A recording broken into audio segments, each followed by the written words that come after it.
எப்பொருள் யார் யார் வாய் கேட்பினும் அப்பொருள் மெய்ப்பொருள் காண்பது அறிவு என்று திருவள்ளுவர் சும்மாவாக கூறியிருக்கிறார். நீங்கள் எதை இவருடைய வாயிலிருந்து கேட்கிறீர்களோ அதனுடைய உண்மைத்தன்மையை புரிந்து கொள்ளுங்கள்.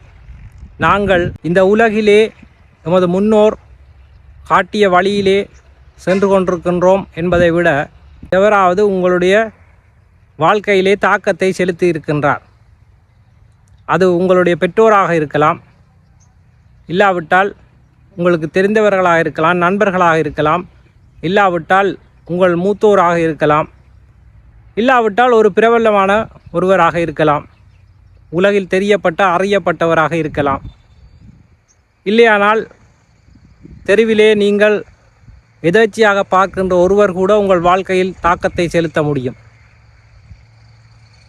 அதனால் எப்பொருள் யார் யார் வாய் கேட்பினும் அப்பொருள் மெய்ப்பொருள் காண்பது அறிவு